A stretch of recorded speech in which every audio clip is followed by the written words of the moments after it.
Hello, hello, and welcome to Vlogmas in July, day 6. Oh, we're on to the second hand.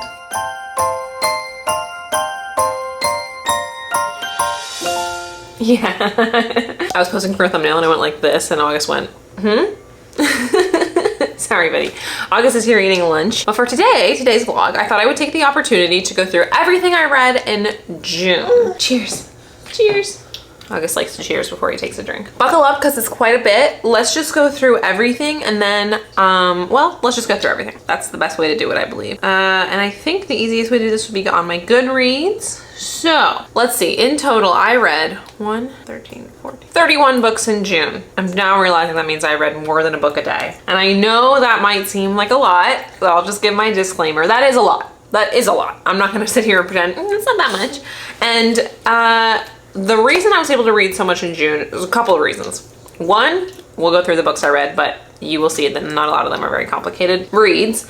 Most of them were pretty short, and I read very fast. But more than anything, in June, I was kind of preparing to do Vlogmas in July, so I sort of slowed down my usual output for this channel. So I had less work to do. And therefore I was able to spend more time, like on my downtime, reading than I normally would have. So I read every single night for like 2 hours. I read most mornings for like 2 hours, an hour or two, depending on how much I have to do that morning. Like I wake up early to have time to myself to either work out or read, or both. Sometimes I walk and I read. At night, well, sometimes Mario and I have TV shows to watch, but for most of June, he would watch something or play a video game and I would just sit next to him and read my book. And then because I didn't put out as much on my channel, I spent a lot of his nap times reading when I normally would have been working. Those are all the reasons that I had lots of time to read. And I mean, I am a very fast reader. Like that's always been the case. Like I actually got in trouble in high school because I took an economics test so fast. She thought there was no way I could have not been cheating. But the reality is I'm a fast reader. Therefore I was, when I used to be in school, a very fast test taker. Especially because I remember it was like, well, I had to retake it to prove that I wasn't cheating. So I remember it was a multiple choice test. It's like or no, it was a true false, even easier. I read very fast. And I also, back in the day when I used to take tests, when I was a student, like I don't second guess myself. I'm kind of the same way when I play board games. Like I come up with a strategy or I figure out what I want to do. And I'm like not a person who will take a long time to take their turn. Like I don't second guess anything. Sometimes it pays off, sometimes it doesn't. But my point is, since I was a teenager, I've been an extremely fast reader. So it's not unusual for me to be able to read. I mean, I know this sounds extreme, but like a book a day. That being said, that's my little disclaimer. I don't know what else to say. It is what it is. Sometimes people comment weird things about it, but it is what it is. Here's what I read in June. Okay, the first thing I read was Enemies of the State by Tal Bauer. Tal Bauer, one of my favorite authors. I loved it. It's part of an executive office series, and I was like, at first I was kind of excited that it was a series that we would continue with the couple, but I ended up deciding not to continue it just because as good as a writer as I think he is, and I know that like I've come to learn that he's more known for like his military political stuff, I really prefer his one-offs, his more sports stuff, his like honestly his one-offs are better in my opinion.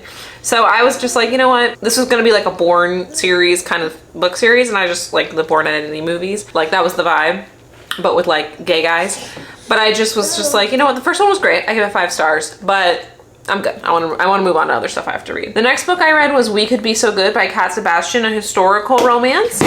I tried to read all queer novels in June, ended up not happening, but most of these are going to be queer. So We Could Be Romance, queer, excuse you, queer historical romance, 5 stars. Then I read 10 Ways to Accidentally Fall in Love by Emmy Sanders. Are you taking deep breaths? We just learned deep breaths, so every once in a while he'll just start taking deep breaths.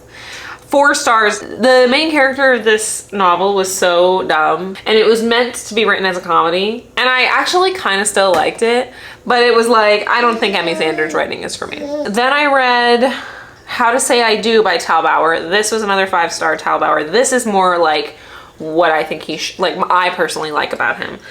This was just like a one-off romance, and oh my god, he does pining so well, and I think that like he writes like pining in romance so well, and I'm always looking for that because I like angst in my romance novels. Some people like to read novels that are low angst. I read a bunch of those this month, but I prefer a little bit of drama, a little bit of angst, a little bit of separation and pining. Then I read, this is part of a series. I don't remember what the series is called. does it say? Teachers in Love. Then I read the 3 books that are out for Teachers in Love by M.A. Wardle. Teachers of the Year, Mistletoe and Mishigas, and Napkins and Other Distractions. Teacher of the Year and Mistletoe and Mishigas were 5 stars, but then Napkins and Other Distractions was like such its own thing, and it was interesting. I gave it 3 stars, which by the way is not bad, but it's not great. Then I read Cleat Cute, finally got some lesbians in the mix. This is a queer romance about soccer players in New Orleans. I gave it 4 stars. I didn't actually really care about either of the main characters, but I did like that it took place in New Orleans and it was well written. Okay, then I went down a Fae Quinn rabbit hole. She was just an author that was recommended to me on Kindle Unlimited, and I ended up reading 1, 2, 3, 4, 5, 6, 7 books by her in a row. They all either got 4 or 5 stars, so there was something about her writing that clicked for me. So the one that was recommended to me was Cloudy with a Chance of Bad Decisions. This one got 4 stars. I'm not into BDSM. Not really my thing. Kind of took me by surprise, if I'm being honest. I should have read the description of this book. But other than that, I thought the romance was good, and I liked her writing enough that I wanted to give her another chance. So I read King of Hollywood, which is a romance between a serial killer and a vampire. Loved it. 5 stars. I love vampires. If you don't know this about me, I'm obsessed with vampires. So then I saw she had another vampire novel called Bite Me, You Know I Like It. Listen, this is the kind of shit I like to read. I have no apologies for it. This was book 1 of a series of books in the Spooky Boys series by Fae Quinn, which they say are standalone novels, but they seem extremely connected to me, so I wouldn't read them out of order. So that includes Bite Me, You Know I Like It, Possess Me, I Want You To, Hunt Me, I Crave the Chase, a vampire romance, a ghost romance, and a werewolf romance, back to back. 5 stars, 5 stars, 4 stars. I can't with the werewolf shit. I actually really fucking liked this book a lot. But the werewolf sex is so fucking... The first book I ever read that had it was Bride by Ali Hazelwood, and I was so taken aback by it. Anyway, it did make me think while I was reading this. I texted Kenzie, do you think Jacob has an aunt? So Twilight fans, you know, leave your comments below. What do you think? Then I saw that most people liked her Christmas Daddy series. That's kind of what she was more... Like in a lot of the reviews I was reading, people were like, oh, I really liked her from Christmas Daddies. So I decided to read that, even though it's June. I was like, you know what? Vlogmas in July, Christmas in July, got some Christmas vibes in here. Those books are called Let Your Hearts Be Light, You Can Count on Me, and If Only in Our Dreams. All of them got 5 stars. I love just like a solid romance. Also, the nice thing about Fae Quinn is that all of her books are long. I personally like a book that's over 400 pages, so I liked these. Then I didn't have anything lined up yet. I had a bunch of books on Libby that were not available. So I did some snooping around. I've really been really into male queer romance novels. So I went on the male romance subreddit, and Saxon James was an author that was coming up a lot. So I decided to start with one of their series called The Divorced Men's Club. So the Saxon James, especially this series, this is like the epitome of low angst, meaning like it's a pretty straightforward romance novel with almost no dramatic tension. Like the happily ever after is pretty straightforward. Not always a bad thing, but I found that that's just not my thing. So the books in this series are called Roommate Arrangement, Platonic Rulebook, Budding Attraction, Employing Patience, System Overload, and Forgotten Romance. And in order, they got 4 stars, 2 stars, 3 stars, 5 stars, 4 stars, and 5 stars. Not bad. Then one of my Libby books came available, and even though I was trying to only read queer books in June, actually it had become available a while before, and I was about to run out of my hold. So I was like, you know what, let's just read this. P.S. I Hate You by Lauren Connolly. So good. I was sobbing at the end of this. But it's a happy book, but it's about loss and trauma and grief. And oh my God, 5 stars. Holy shit, I loved it. Then I jumped back into the Saxon James thing. I was gonna give them one more chance. So I read the Accidental Love series, which I thought was way better. The Husband Hoax, Not Dating Material, Revenge Agenda, Just Romantically Invested, and Not Catching Love. And in order, they got 5 stars, 5 stars, 5 stars, 3 stars, 4 stars. So it kind of got worse, really. Then I had a bunch of my Libby books become available all at once, and I was like, oh fuck, I gotta start reading these. So the first one was Deep End by Hallie Hazelwood. I mean, technically, I suppose also a BDSM book, but like extremely low-key, extremely chill compared to a lot of the other BDSM books I've read. So 4 stars. I thought it wasn't her best attempt. I love Hallie Hazelwood. I think I've given 5 stars to almost everything else I've read from her.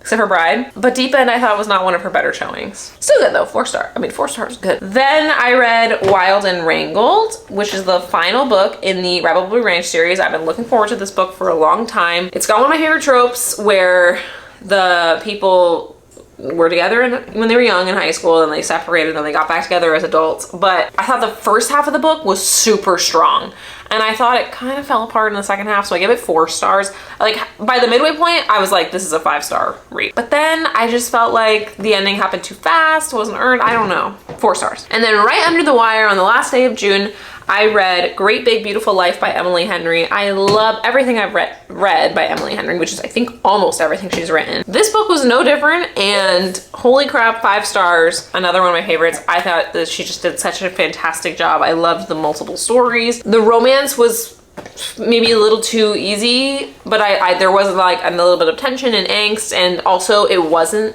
the primary story, which sometimes I like, and I really thought it worked in this. I thought she crafted a really wonderful book. So I gave this 5 stars. I really liked it. August has just finished lunch, and he is signing at me over and over again that he's all done. So I'll catch up with you after I put him down for his nap.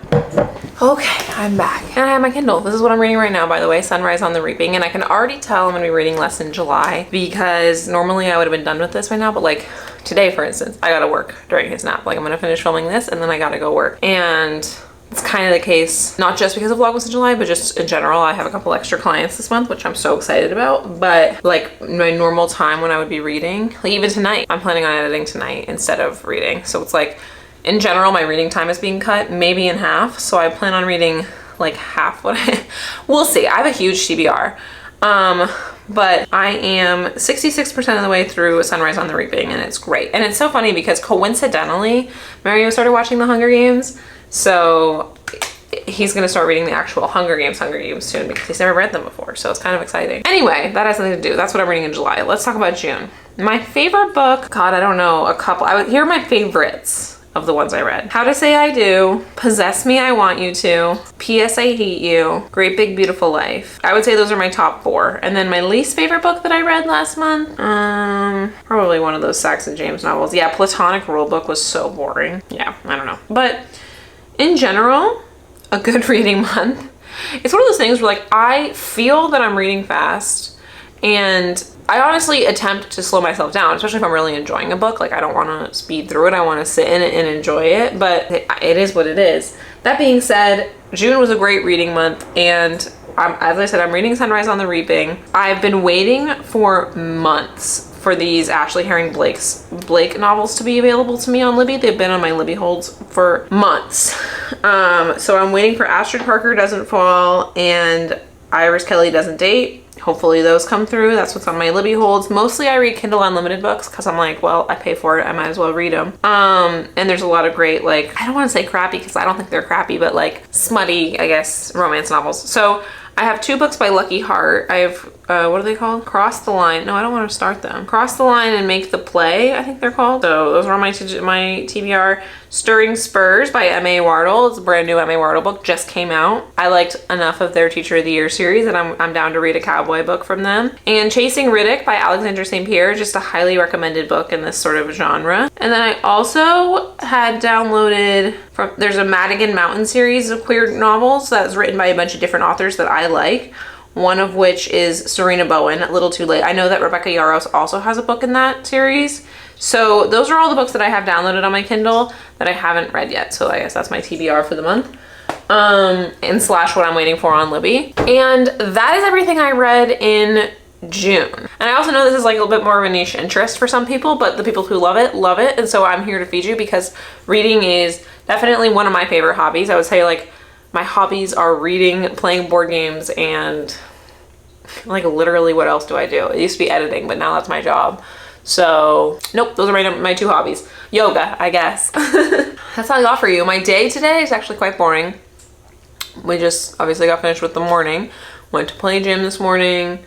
Just had lunch, now for a nap. My friends we have a nap. I have to work during our nap, and then, oh, this is them. I have friends coming over this afternoon to hang out with August. August has 2 godparents. We're not religious, and they're not really godparents, I guess, in the traditional sense, but more so just in name.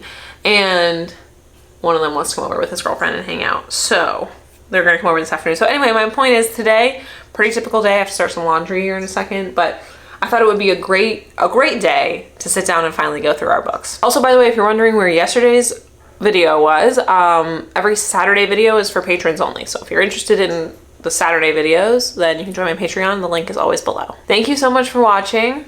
I'll see you again tomorrow. I hope you're enjoying Vlogmas in July and love you so much. See you on the morrow. Oh boy.